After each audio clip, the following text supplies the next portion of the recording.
ഊട്ടിയിൽ പോകാത്ത മലയാളികളായി വളരെ ചുരുക്കം പേരെ ഇന്ന് കാണും. നിരവധി തവണ ഊട്ടിയിൽ പോയിട്ടും ഊട്ടിയിലെ ടോയ് ട്രെയിൻ കാണാത്തവരും അതുപോലെ തന്നെ അതിൽ യാത്ര ചെയ്യാത്തവരുമായി ഒരുപാട് മലയാളികൾ ഇന്നുമുണ്ട്.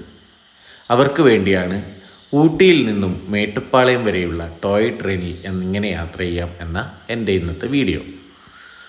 ഊട്ടി അഥവാ ഉദകമണ്ഡലം സ്റ്റേഷനിൽ നിന്നുമാണ് ട്രെയിൻ യാത്ര ആരംഭിക്കുന്നത്.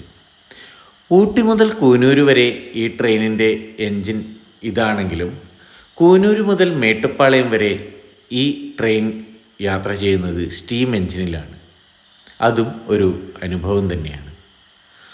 ഊട്ടിയുടെ കാഴ്ചകൾ നമ്മൾ കാണുന്നത് പോലെ തന്നെ ട്രെയിനിൽ കാണുന്നതും അതിമനോഹരമായ കാഴ്ചകളാണ്.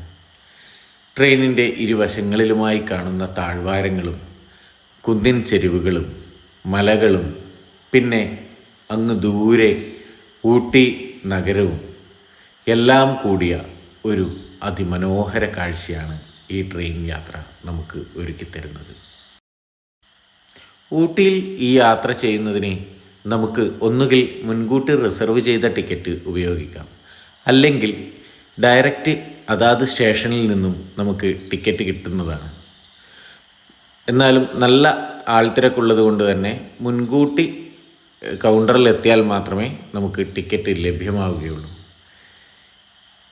ഈ ഒരു യാത്ര ഒരിക്കലെങ്കിലും നമ്മൾ ചെയ്തിരിക്കേണ്ടതാണ്. അതിമനോഹരമായ ഊട്ടിയുടെ ദൃശ്യഭംഗിയും കണ്ടുകൊണ്ട് ഇങ്ങനെ ട്രെയിനിൽ യാത്ര ചെയ്യുന്നത് അതിമനോഹരമായ ഒരു അനുഭവം തന്നെയാണ്. ഊട്ടിയിൽ നിന്നും മേട്ടുപ്പാളയം വരെയുള്ള 6 സ്റ്റേഷനുകൾ, അതിൽ രണ്ടാമത്തെ സ്റ്റേഷനാണ് ഇത്. ഇനിയും നീണ്ടു നിൽക്കുന്ന 4 സ്റ്റേഷനുകൾ, അതിൽ തന്നെ കൂനൂർ കഴിഞ്ഞാലുള്ള സ്റ്റീം എൻജിൻ യാത്ര. ഇതൊക്കെയാണ് ഈ യാത്രയുടെ മനോഹാരിത.